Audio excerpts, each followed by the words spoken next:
కూర్చోండి. హల్లెలూయా. దేవుని పరిశుద్ధ నామానికి మహిమ కలుగును గాక. ఆశీర్వదించబడిన ఈ యొక్క 2025 సంవత్సరంలో 2వ మాసం అయిన 9వ మాసం 2వ ఆదివారం దినమైన ఈ 9వ తేదీ ఉదయకాల సమయంలో జీవము కలిగిన దేవాది దేవుణ్ణి స్తుతించడానికి, ఆరాధించడానికి, ఆయన పరిశుద్ధమైన పాద సన్నిధానంలో ఆయన మాటలు వినడానికి కూడా చెందిన ప్రజలు అందరికీ కూడా నా హృదయపూర్వకమైన వందనాలు. ఎంతోమంది ఈరోజు ఈ సమయాన్ని చూడని వారు ఉన్నారు. దేవుడైతే మనందరినీ కూడా ప్రేమించి తన దయను, తన వాత్సల్యతను మన ఇలా ప్రభు నూతనపరిచి మనల్ని నడిపిస్తున్నటువంటి చక్కని నడిపింపు పెట్టి జీవాధిపతి అయిన దేవాది దేవుణ్ణి మనం ఎంతైనా కూడా ఆయన స్తుతించే వారంగాను, అదే సమయంలో ఆయన చిత్తమేంటో మన పట్ల అది ఎరిగి తెలుసుకొని ఆయన చిత్తములో జీవించే దేవుని ప్రజలంగా ఉండాలని మిమ్మల్ని ప్రేమతో కోరుతున్నాను. హల్లెలూయా. దేవుని యొక్క అత్యున్నతమైన మహాకృపను బట్టి ఈ 25వ సంవత్సరంలో దేవుడు మనకిచ్చిన చక్కని మందిరాన్ని పెట్టి దేవుని స్తుతిస్తూ, దేవుని కనపరుస్తూ ఏడవ వార్షికోత్సవాన్ని సంపూర్ణంగా సంతోషంగా జరుపుకోవటానికి ప్రభువు చూపించారు. అందుని బట్టి ప్రభువుకి స్తోత్రములు. రాని పెద్దలందరినీ కూడా మరొకసారి హృదయపూర్వకమైన వందనాలు. అలాగే యవనస్తులందరికీ కూడా హృదయపూర్వకమైన వందనాలు. అలాగే ఈ యొక్క పరిచర్యలో బిళ్ళారా మరి పాలు పొందిన, మరి ఆతిథ్యం ఇచ్చిన దేని బిళ్ళందరికీ కూడా హృదయపూర్వకమైన వందనాలు. అలాగే దేని బిళ్ళారా మరి మా ఈ కాట్లెస్ మైక్ కొత్తగా తీయటం జరిగింది. మన పెద్దలు గోన ఇస్రాయేల్ సవరి మరియమ్మ గారికి దేవుడు ప్రేమించిన 2వ కుమార్తె యశోద ఫోన్ చేసి టీ చేస్తానని చెప్పింది. లేదమ్మా మరి ఈ విధంగా సవరి మరియమ్మ యాకోబు కుటుంబస్తులు, అలానే 14 రోజమ్మ కుటుంబస్తులు వాళ్ళు ఒప్పుకున్నారు, వాళ్ళు చేస్తున్నారు. కాబట్టి మీరు ఏదైనా చేసి చూపించే పని అయితే చేయండి మరి చెప్పాను. వేరేమి చేయమంటావు అని అన్నారు. అంటే ఎంతైనా డబ్బులు కట్టేది పర్లేదని అడిగిన. ఏం పర్లేదన్నారు. 4,5,000 ఇది పర్వాలేదా అన్న. పర్లేదన్నా. ఒక మైక్ తీసి కాట్లెస్ మైక్, ఒక మైక్ ఉంది పాడైపోయింది. అది మరి ఎట్లుంటుందో తెలియదు. మరి కోటాలు వేరే ఉన్నది. అటు మైక్ తీసి ఇవ్వమని అడిగినాను. అన్నీ ఎంత అయితే దాన్ని 5,150 రూపాయలు చెప్పాను. అలా కొట్టాయని చెప్పింది. వెంటనే బదిలీ లేదు, వెంటనే ఫోన్పే తీసేసాను. అయితే ఆయన దగ్గర మాట్లాడి ఈ మైకుని కాట్లెస్ మైకును 4,650 రూపాయలకి తీయడం జరిగింది. మరి బ్యాలెన్స్ నిలబడిపోయిందమ్మా, మరి ఈ డబ్బులు ఏం చేయాలంటే మీరు తీసుకొని పాస్టర్ గారు అది కాదులేని చెప్పి ఈ వైరు మనం వైరు పాడటానికి మరి వైరు మైక్ లీడు మనకు కొద్దిగా ఉంది, సాగటం లేదు. ఆ మైక్ లీడ్ తీయటం జరిగింది. అది 650 రూపాయలు. బిల్లు వేస్తే 850 రూపాయలు అన్నారు. ఎందుకంటే 18% ట్యాక్స్ పడతాము. బిల్లు లేకుండా అయితే 650 రూపాయలు తీసుకొని పోన్నాం. సరే తిప్పి తీసుకొని రావడం జరిగింది. దాని బిల్లారా మరి ఈ యొక్క ప్రార్థనలో అంటే ఈ ఉజ్జీవ స్వార్థ పండుగలో పాలు పొందిన మీ అందరికీ కూడా, అలానే ఆహారాన్ని సప్లై చేసిన అందజేసిన, మరి అక్కడ పోయి కాలేజీలో కలిసిన మేనేజర్తో కానీ చైర్మన్తో కానీ కలిసిన అందరికీ కూడా నా హృదయపూర్వకమైన వందనాలు. అలాగే 2వ రోజు మంచి ఆహారాన్ని సిద్ధపరిచిన యవనస్తులందరికీ కూడా నా హృదయపూర్వకమైన వందనాలు. బిల్లారా దేవుని వాక్యాన్ని ఒక మాటను చదువుకున్నాం పరిశుద్ధ గ్రంథంలో నుంచి. లూకా సువార్త 10వ అధ్యాయము 37వ వాక్యాన్ని చదువుకున్నాం.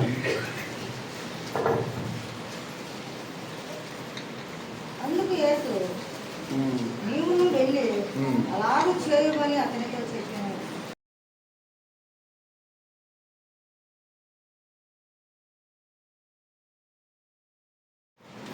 రైట్.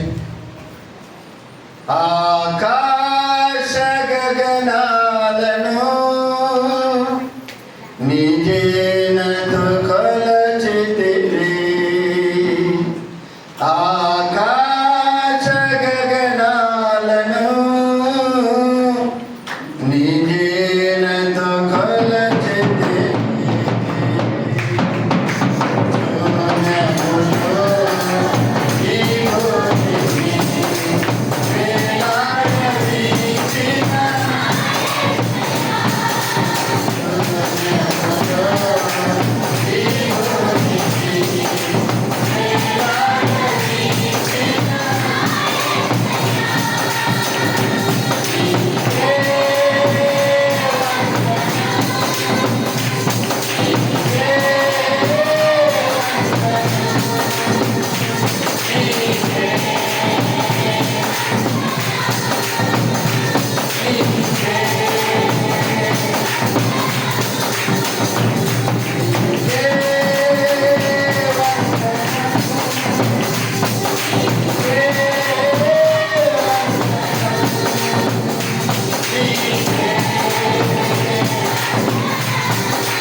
పండుగలు అయిపోయింది.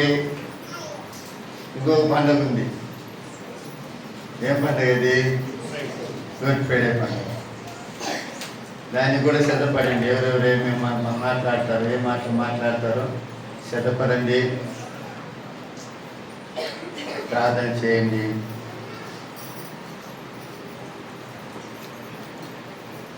నేనుగా మందిరానికి వచ్చేది గొప్పది కాదు,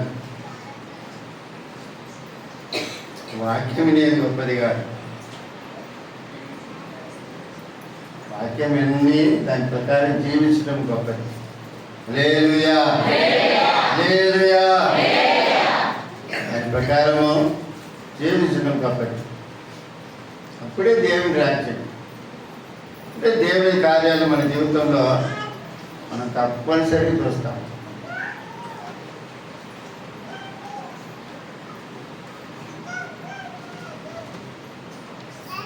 భక్తుడైన దావీదు ఒక మాట అంటాడు 119వ కీర్తనలో, మంచి మాట అంటాడు. 18వ వాక్యం చరణం, 18వ చరణము. నేను నీ ధర్మశాస్త్రం నందు ఆశ్చర్యమైన సంగతులను చూసినట్లు నా కన్నులు తెరవు. నీ మాటలు, దేవుని మాటలు మనం వింటున్నాం, పరిశుద్ధ లేఖనాలను చదువుతున్నాం.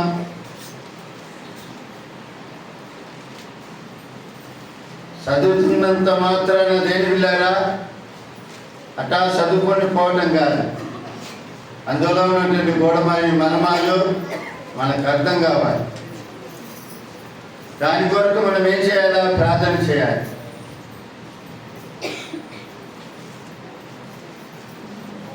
దాని ప్రకారం జీవించడానికి మనం ప్రయాసపడాలి.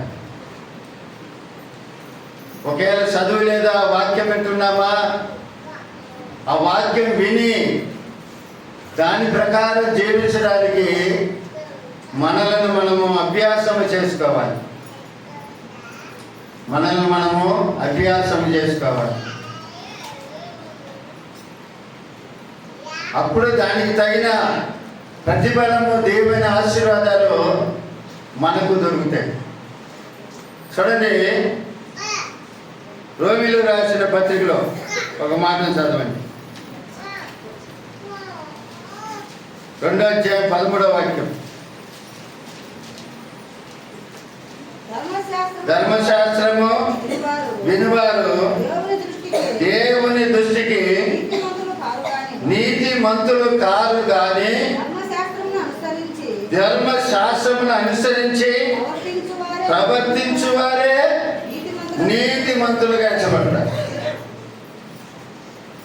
ధర్మశాస్త్రాన్ని అంటే దేవుని వాక్యాన్ని వినివారు నీతిమంతులు కానివారు.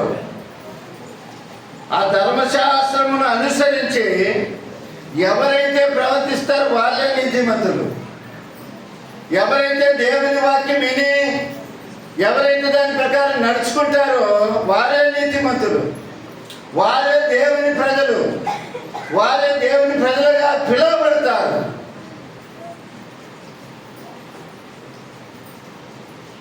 మనం దేవుని మందిరానికి వచ్చి దేవుని వాక్యం వినకుండా, అంటే విని దాని ప్రకారం జీవించకపోతే మనం ఎన్ని సంవత్సరాలు వచ్చినా ప్రయోజనం లేదు.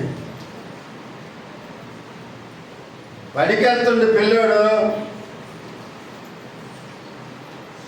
బడికెళ్ళిన పిల్లోడు పాస్ అవ్వాలా, నేర్చుకున్న పాఠాలు, నేర్పించే పాఠాలు నేర్చుకోవాలా. నేర్చుకుంటేనే అతడు మరొక స్టేజ్లోకి వెళ్ళిపోతాడు, మరొక తరగతిలోకి వెళ్ళిపోతాడు. అంటే ఏమంటున్నాడు? మందిరానికి వచ్చిన తర్వాత వాక్యం వింటున్నారు కాదని లేదు, బంగారం మాల గుడికి నిండిపోయింది, చాలా సంతోషంగా ఉంది. ఎంతమంది దాన్ని అనుసరించి జీవిస్తున్నారు? ఎంతమంది దాన్ని పాటిస్తున్నారు? ఎంతమంది దేవుని వాక్యానికి విధేయత చూపిస్తున్నారు? తెలియలేదా అన్న సంగతిని మనం పరీక్ష చేసుకోవాలి. హల్లెలూయా, హల్లెలూయా. ధర్మశాస్త్రం వినువారు దేవుని దృష్టికి నీతిమంతులు కాదు కానీ ధర్మశాస్త్రమును అనుసరించి ప్రవర్తించు వారే నీతిమంతులుగా తీర్చబడతారు. వాక్యాన్ని అనుసరించాలా. కొంతమంది కూడా వాక్యం మీద బయటికి పోయి ఇంట్లో కూడా పెట్టుకుంటారు. అంటూ వాళ్ళ ఇంట్లో ఉండాలి. ఇప్పుడు కదా గుడికి పోయి వచ్చిందని. నువ్వు ఎందుకు వచ్చేది? ఎందుకు వచ్చేది? దేనికోసం వస్తున్నావు?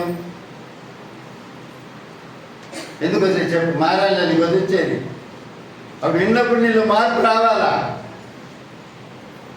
మార్పు రాకపోతే వచ్చి కూడా ప్రయోజనం లేదు. ఎన్ని సంవత్సరాలు వచ్చిన ప్రయోజనం లేదు. ఒకరోజు దేవుడి మీద రాజ్యానికి పోయినప్పుడు ఇన్ని సంవత్సరాలు గుడికి వచ్చినాను, నేను ఇది చేసినాను, ఇంత ప్రయాసపడినానంటే ఒప్పుకోడు ఆయన. నువ్వు మారవా?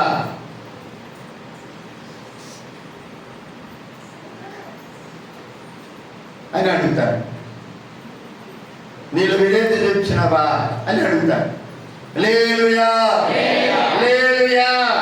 మరొక మాట కూడా చదవండి. ప్రకటన గ్రంథము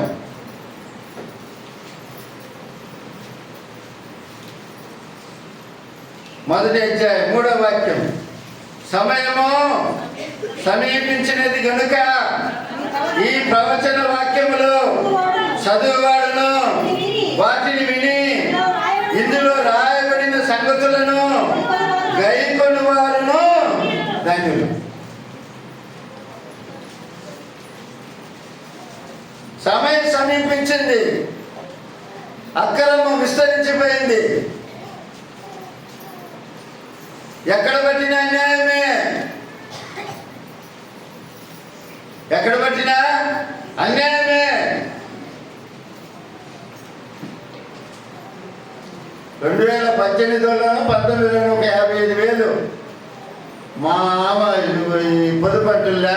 పొదుపు తెలుసా? పొదుపు ఊర్లోకి పోతుంది చూడు మీరు, తెలుసా? ఆ పొదుపు ఏడు కూడా ఉన్నది. అది పొదుపు నాకు తెలియకుండా పనులన్నీ కొన్ని చేస్తాయమ్మా. చేసి కట్టలేక కట్టంటది. నేనేం నెలలకు జీతం తెస్తున్నా.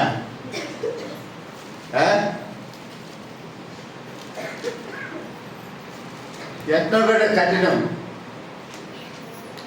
కట్టినము కట్టి అయిపోతే ఈ మధ్య ఒక లెటర్ వచ్చింది కోర్టు నుంచి. నువ్వు 55,000 రూపాయలు కట్టలేదు, 27 తేదీ లోపల కోర్టు కాడికి రా అని లెటర్ వచ్చింది. ఏం చెప్పాలి చెప్పు? ఏం చేయాలి? మేము ఏడపోయి కొట్టుకోవాలి, ఏ గోడ పోయి గుద్దుకోవాలి? వాళ్ళు ఒక్క పేపర్ కూడా పొరపాటున మాకు ఇవ్వలే. అన్ని కాగితం వాళ్ళ దగ్గరనే ఉంది. మేము కట్టినామని వాళ్ళ దగ్గర చెప్పినప్పుడు పేపర్ ఏదైనా అడుగుతాడు. ఎంత మోసం చూడండి, ఎంత మోసం.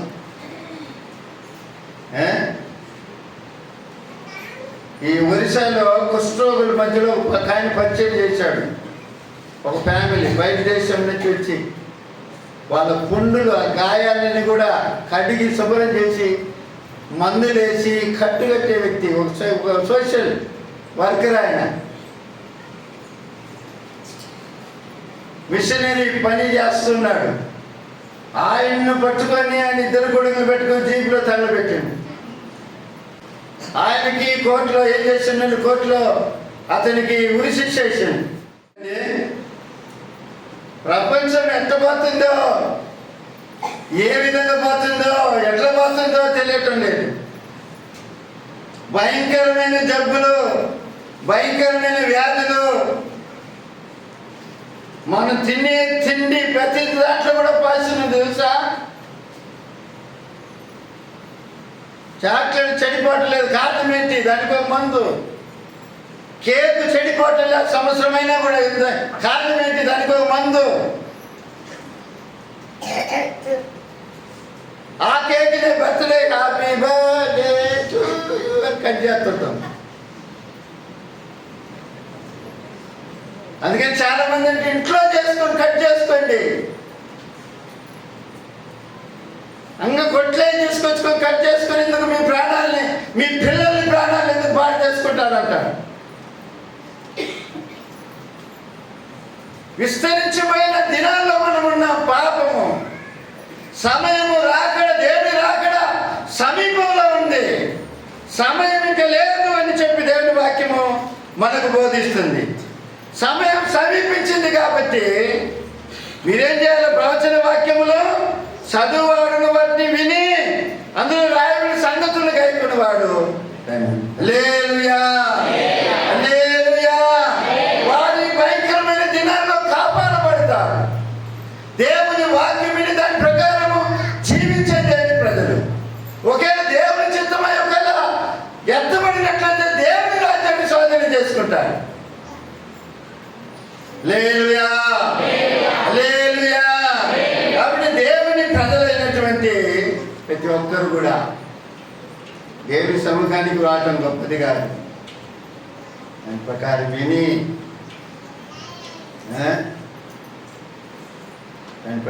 విని దాని ప్రకారం జీవించడము గొప్పది. హల్లెలూయా, హల్లెలూయా. చూడండి, ఇంకొక మాట కూడా చదవండి, ఇంకొక మాట కూడా.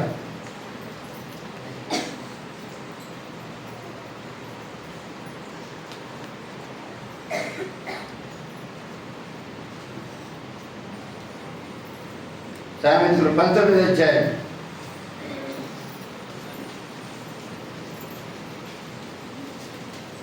27వ వాక్యం. నా కుమారుడా, తెలివి పుట్టించు మాటలను నీవు మేరగోరితివా, ఉపదేశం వినుట ఇక మానుకో. సామెతల గ్రంథం అంటుంది, దేవుని వాక్యం అంటుంది, ప్రియులారా ఏమంటుంది? తెలివిని పుట్టించు మాటలు నీవు మేరగోరితివా. ఏంటి తెలివిని పుట్టించే మాటలేంటి? ఈ వాక్యమే తెలివిని పుట్టిస్తుంది. మూర్ఖుని కూడా బుద్ధిమంతునిగా చేస్తుంది, జ్ఞానునిగా చేస్తుంది. బుద్ధి లేని వాడిని కూడా దేని పిల్లారా బుద్ధి కలిగిన వాడిగా చేస్తుంది. నేత్రాలు తెరపడేటట్టుగా చేస్తుంది. జీవితం ఏంటో అర్థం చేసుకొని దాని ప్రకారం జీవించడానికి ఈ పరిశుద్ధ లేఖనము సహాయం చేస్తుంది. ఇంటిని కట్టుకోవడానికి సహాయం చేస్తుంది. పిల్లల్ని సరైన మార్గంలో నడిపించడానికి సహాయం చేస్తుంది. జ్ఞానాన్ని ఇస్తుంది. కుటుంబాన్ని ఏ విధంగా పోషించుకోవాలో కావాల్సిన జ్ఞానాన్ని, తెలివిని ఈ పరిశుద్ధ లేఖనం ఇస్తుంది. అది మీరాలని కోరితే వాళ్ళని ఎందుకు ఉపదేశం మానుకు అంటున్నాడు. ఉపదేశాన్ని వినుటక మానుకో అంటున్నాడు.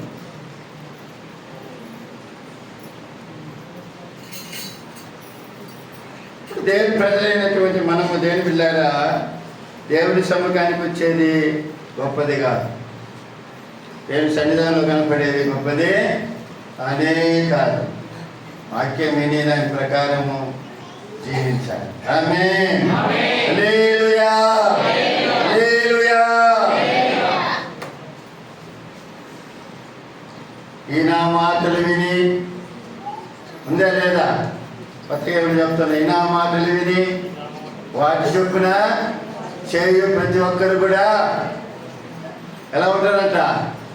బండ మీద తన ఇంటిని కట్టుకున్నా బుద్ధిమంతుని పోలి ఉండునని వాక్యం బోధిస్తాను. ఆయన మాటలు వినకుండా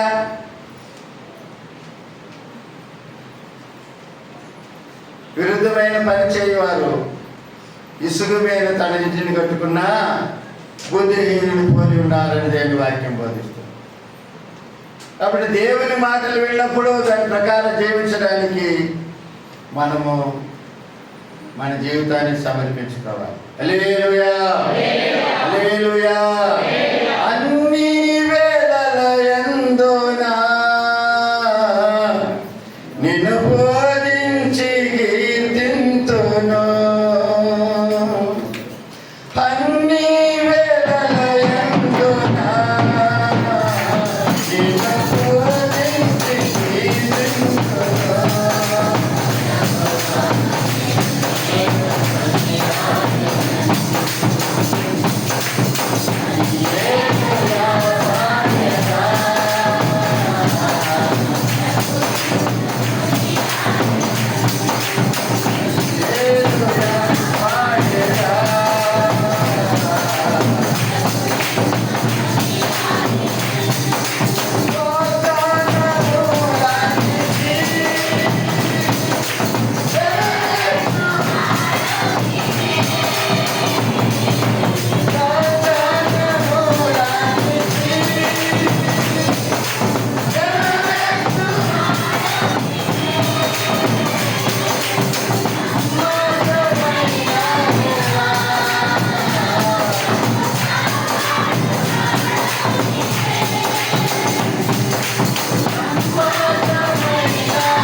పాడే పాట మనకు నువ్వు పాడుతున్నావు, నీకు ఆశీర్వాదకరం ఉండాలి ఆ పాట. నీ ఆత్మీయ జీవితానికి ఆశీర్వాదకరం ఉందా? నువ్వు చేసే ప్రార్థన వినేవారికి ఆశీర్వాదకరంగా ఉందా?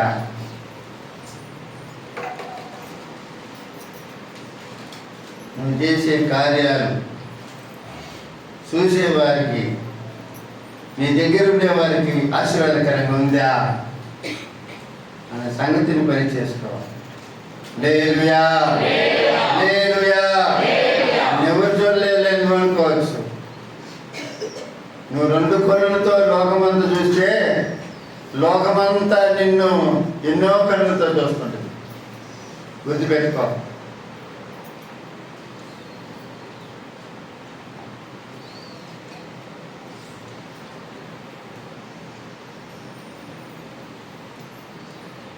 చదవబడిన వాక్య భాగం ఒక ధర్మశాస్త్ర ఉపదేశకుడు యేసయ్య దగ్గరికి వచ్చి, వదకుడా, నిత్య జీవానికి వారసులు అవడానికి ఏం చేయాలని అడిగి. ఒక మంచి బోధకుడు అతడు, ధర్మశాస్త్రాన్ని బోధించగలిగిన సామర్థ్యం కలిగిన ఒక వ్యక్తి, ధర్మశాస్త్ర ఉపదేశకుడు. ఆ 25 వాక్యాలను గమనించినట్లయితే, ఇదిగో ఒకప్పుడు ధర్మశాస్త్రోపదేశకుడొకడు లేచి, బోధకుడా, నిత్య జీవనకు వారసులు అవడానికి నేనేమి చేయాలని అన్నాడు. చేసే దగ్గరికి వచ్చి చూడు, బోధ చేసే వ్యక్తే, ప్రసంగం చేసే వ్యక్తే, లేఖనాలను బాగా పరిశీలన చేసిన వ్యక్తే, ధర్మశాస్త్రాలన్నీ కూడా కరగదీసిన వ్యక్తే. అట్లాంటి వ్యక్తి వచ్చి యేసయ్య దగ్గర నిత్య జీవానికి వారసులు అవటానికి ఏం చేయాలని అడుగుతుంది. అందుకే యేసయ్య ఏమన్నాడు? ధర్మశాస్త్రం ముందు ఏం చేయాలి? ఆయన శోధించడానికి వచ్చాడు.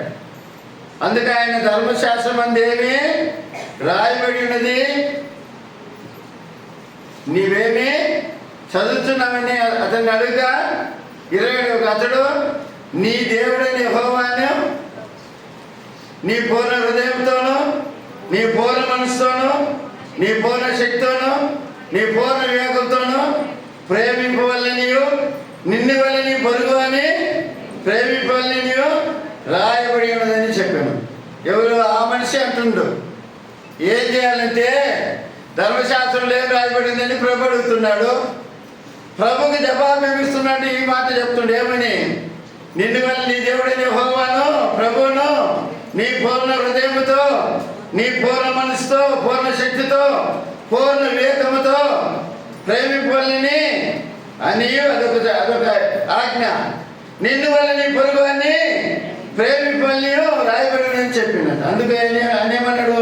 నువ్వు సరిగా యేసయ్య ఏమంటున్నాడు? నువ్వు సరిగా చెప్పినావు, సరిగా చెప్పినావు. కాబట్టి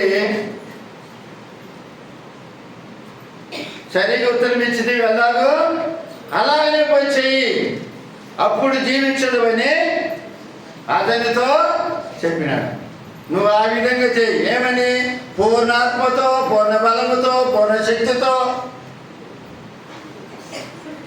నీ దేవుడని యెహోవాను ప్రేమించాలి. అది ఒక ఆజ్ఞ. 2వ ఆజ్ఞ, నీ పొరుగు, నిన్ను వల్ల నీ పొరుగువాన్ని ప్రేమించాలి అని చెప్పినప్పుడు నువ్వు కరెక్ట్గా చెప్పినావు. ఈ ఆజ్ఞలు కరెక్ట్గా నువ్వు పాటించు, నీకు నిత్య జీవం వస్తుందన్నాడు. అప్పుడు మళ్ళీ అతను మళ్ళీ ఒక క్వశ్చన్ వేస్తున్నాడు. చూడండి అక్కడ 29. అయితే తాను నీతిమంతుడైనట్టు కనబరచగోరి అతడు అవును కానీ నా పొరుగువాడు ఎవడని అడుగుతుంది.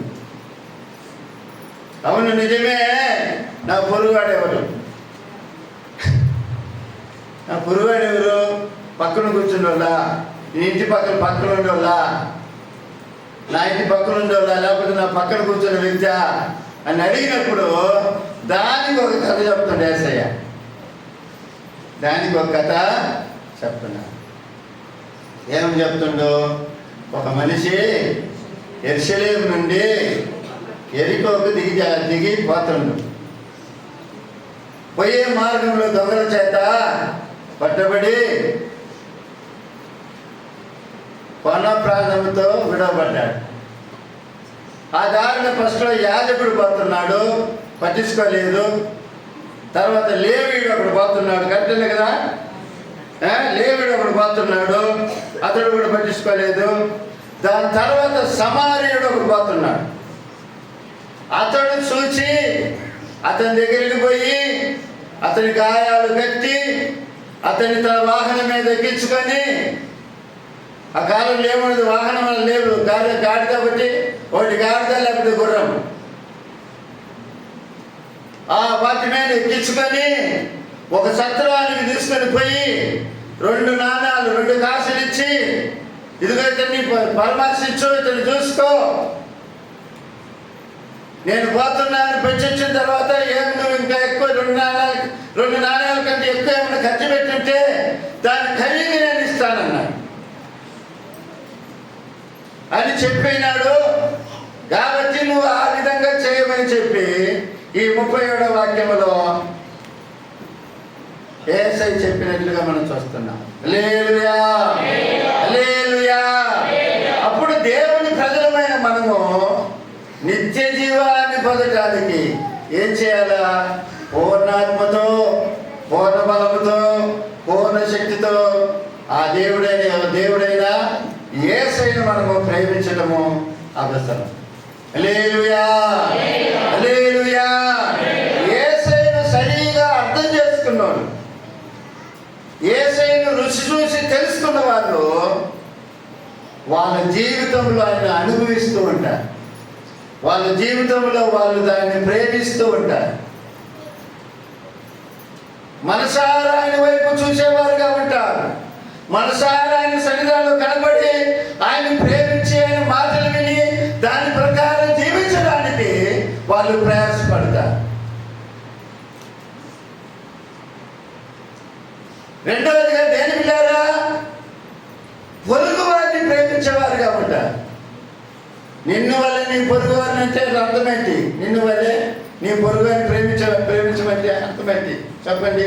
శుద్ధమైన ఏమంటారు చూద్దాం. మీరు నిన్ను వల్ల నీ పొరుగు వారిని ప్రేమించు అని వాక్యమంది.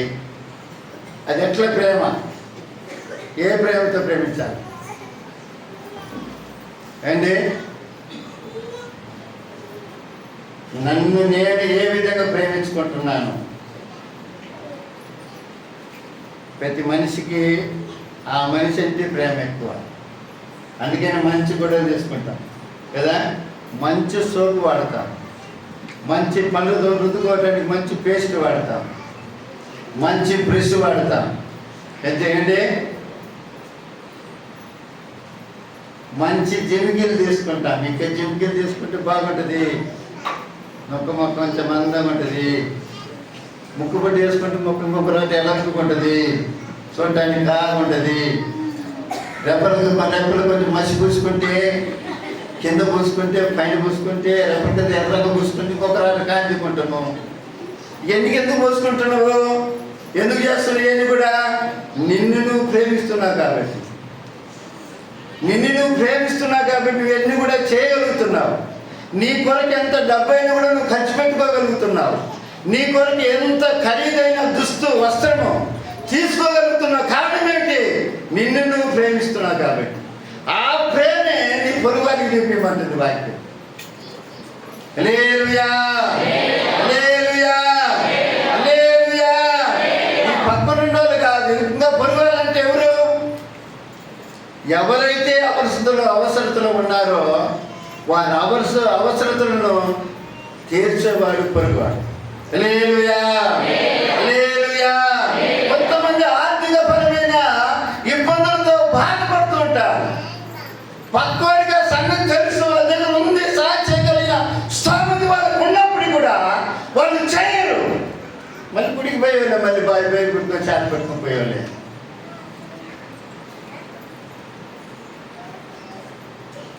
ఒక మనిషి ఆసుపత్రులు ఉండరు, బాగలేదు, వాళ్ళ మీద చూడాలన్న స్తోమతి సమయం నీకున్నప్పుడు కూడా నువ్వు పోయి చూడనంటున్నావు.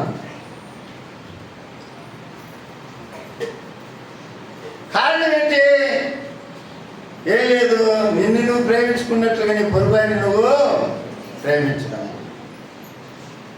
10 ఆజ్ఞలను దేవుడు 2 ఆజ్ఞలుగా మార్చాడు అంతే. ఒకటి ఆయన్ని ప్రేమించాలా, రెండోదిగా ఏమా పాపం నేత ప్రేమ అనేది కావాలి. మీ ఎంతమంది ప్రేమిస్తున్నావు చెప్పండి. నిజంగా నువ్వు దేవుని బిడ్డవేనా? దేవుని ప్రేమ నీలో ఉందా? నువ్వు దేవుని ప్రేమిస్తున్నావా?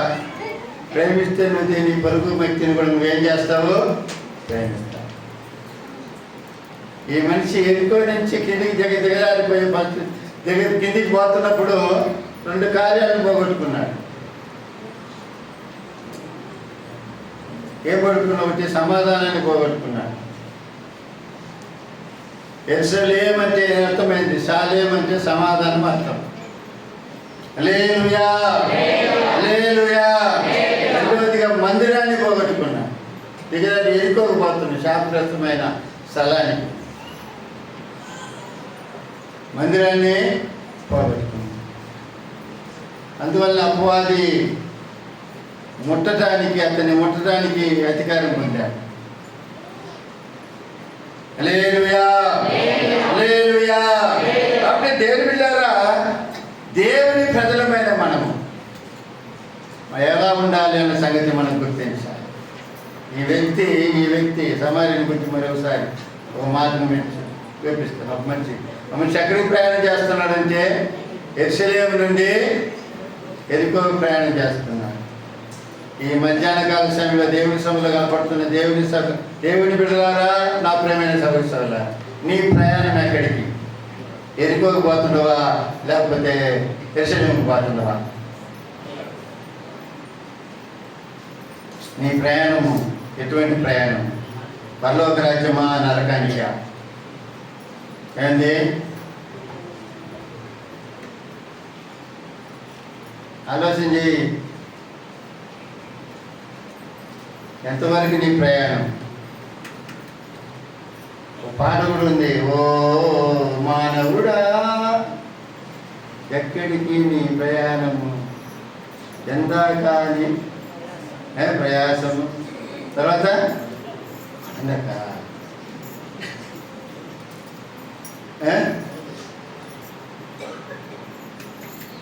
మంచి పాట అది, గుర్తులేదు. అంటే దేవుని బిడ్డలారా, దేవుని మందిరాన్ని వదిలిపెడితే సమాధానాన్ని కోల్పోయినట్టే. ఈ సన్నిధానంలో ఏముందంటే ఒక సమాధాన సంబంధమైన ఒక మాట నిన్ను తాకిందనుకో, ఇంక నిన్ను ఎవరు కలవపరచలేరు. ఆ మాట నిన్ను బలపరుస్తూనే ఉంటుంది. ఆ మాట నిన్ను తొలగిపోదు. అది దీంట్లోనే ఈ బైబిల్లో ప్రత్యేకత అదే. ఈ బైబిల్లోనే ఒక మాట, నువ్వు దుఃఖంలో ఉన్నావనుకో, నువ్వు బాధలు ఉన్నావనుకో, నువ్వు కుంగిపోయి ఉన్నావనుకో, ఒక్క మాట ఇందులో నుంచి ఒక మాట నీకు తగిలిందంటే ఆ మాట నిన్ను బలపరుస్తుంది, నిన్ను ఓదార్చుతుంది, కుంగిపోయి నిన్ను లేపుతుంది. ఒకవేళ పడిపోయినవా నిన్ను హెచ్చరిస్తుంది.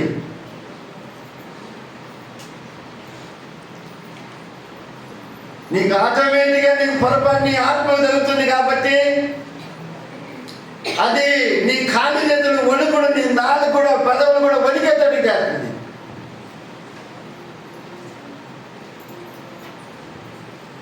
పైన శరీరానికి తగిలితే అమ్మ అంటాం, ఆత్మకు దెబ్బ తగిలితే ఏమంటాం తెలుసా? అపోసిన పౌలు ప్రభు అని పిలిచినాడు.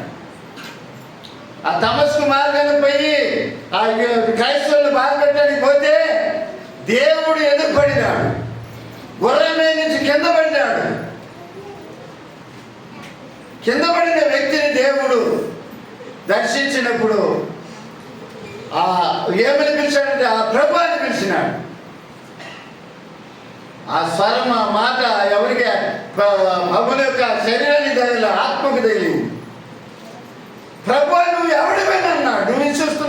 ప్రభు నేనే అన్నారు. హల్లెలూయా, హల్లెలూయా. దేవుని వాక్యము మన ఆత్మకు తగినప్పుడు మనలో పొరపాటు ఉన్నట్లయితే ఆ పొరపాటును బట్టి మన శరీరము వణుకుతుంది. కొంతమంది కఠినం చేసుకుంటారు, వాళ్ళని ఏం చేయలేము, మనం వాళ్ళని ఏమనలేము. మనసాక్షిని చంపుకున్న వాళ్ళ గురించి మనం నేనేం చెప్పలేను.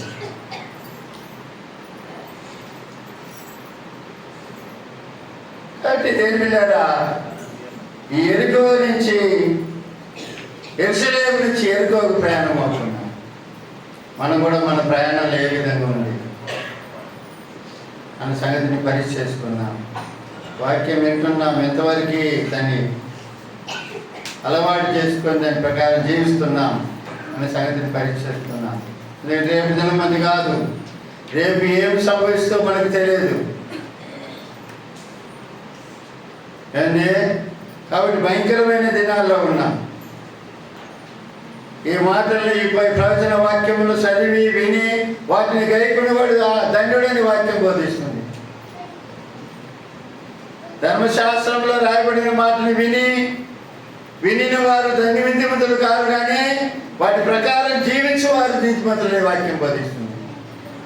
వాటి పరీక్ష చేసుకుందాం, ప్రార్థన చేసుకుందాం. దేవుడు తన మాటల్ని దీవించి ఆశీర్వదించునుగాక. హల్లెలూయా. ఆలోచండి, ప్రార్థన చేసుకున్నా. దేవులారా, చివరి ప్రార్థన ఆశీర్వాదాలు అయిన తర్వాత మన మధ్యలో మన సంఘ సంవత్సరంలో ప్రభులైతున్న ప్రభుడులు పెద్దలు కె డేవిడ్ సభరి సరళము దేవుడు ప్రేమించిన గర్భఫలాల్లో కుమార్తెలలో ఆఖరి కుమార్తె సోనియా వాళ్ళ భర్త రాజు, వాళ్ళ ఎరువుని ఆశీర్వదించి దేవుడు మంచి కుమార్ని దేవుడు ఇచ్చాడు. కుమార్నికి ఈరోజు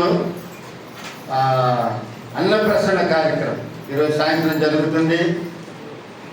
దాని సందర్భంగా దేని బిడ్డారా, పలహారం ఒకటి, రెండవదిగా వాళ్ళ నాన్నగారు ఈ సత్యభామ కాలేజీలో, అంటే పెద్దలు డేవిడయ్య గారు సత్యభామ కాలేజీలో కొన్ని సంవత్సరాలు ఉద్యోగం చేసి చక్కగా రిటైర్ అవడానికి ప్రభు సాయం చేశారు. అందుకు బట్టి ప్రభుని స్తుతిస్తూ ఈ రెండు కార్యాల నిమిత్తం నేను పిల్లల లడ్లు తీసుకొచ్చారు వాళ్ళ కుమార్తె సోని, అల్లుడు రాజు ఇద్దరు కలిసి.